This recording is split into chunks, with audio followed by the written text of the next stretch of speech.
وہی معافی دینے والا ہے۔ تو فرمایا اس کے حضور توبہ کرو، اس کے حضور معافی مانگو، وہ مالک کیا کرے گا؟ تمہاری توبہ کو قبول فرما لے گا۔ وَهُوَ الَّذِي يَقْبَلُ التَّوْبَةَ عَنْ عِبَادِهِ وَيَعْفُو عَنِ السَّيِّئَاتِ وَيَعْلَمُ مَا تَفْعَلُونَ۔ فرمایا وہی رب ہے جو بندوں کی توبہ کو قبول فرماتا ہے، اور توبہ کیا اکیلی توبہ نہیں بلکہ وَيَعْفُو عَنِ السَّيِّئَاتِ، بلکہ اپنے بندوں کے گناہوں کو مٹا بھی ڈالتا ہے۔ کیا کرتا ہے؟ گناہوں کو معاف فرما بھی دیتا ہے، اور ساتھ ساتھ ان گناہوں کو جو تحریر کیے ہوتے ہیں ان کو وہاں سے مٹا بھی ڈالتا ہے۔ وَيَعْلَمُ مَا تَفْعَلُونَ، وہ لوگوں تم جو بھی عمل اختیار کرتے ہو تمہارا رب تمہارے ہر عمل کو وہ جانتا ہے۔ حضرات کرام دیکھیے یہ اللہ تبارک و تعالیٰ کا کتنا پیارا طریقہ ہے۔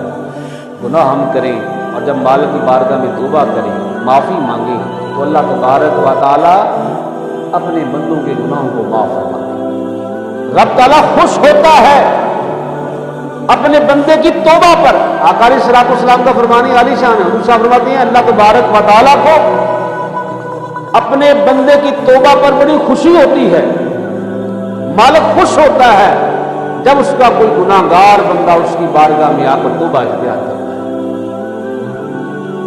اس لیے تو اللہ تبارک تعالیٰ خوشا فرماتا ہے کہ لوگو اللہ ان اللہ یحب التوابین و یحب المتطہرین، کہ بے شک اللہ تبارک و تعالیٰ جو بہت زیادہ توبہ اختیار کرتے ہیں ان کے ساتھ محبت فرماتا ہے، اور جو اپنے آپ کو صاف ستھرا رکھتے ہیں، تن کے بھی صاف رہتے ہیں اور من کے بھی صاف رہتے ہیں، اپنے تن کو بھی میلا نہیں ہونے دیتے اور اپنے من کو بھی میلا نہیں ہونے دیتے، اللہ تبارک و تعالیٰ ان کے ساتھ بڑی محبت فرماتا ہے۔ حضرات گرامی، یہ رب تعالیٰ کی مہربانیاں ہیں، اس کا کرم ہے کہ بڑے بڑے گناہ گاروں کو آنن فن معاف فرما دیتا ہے۔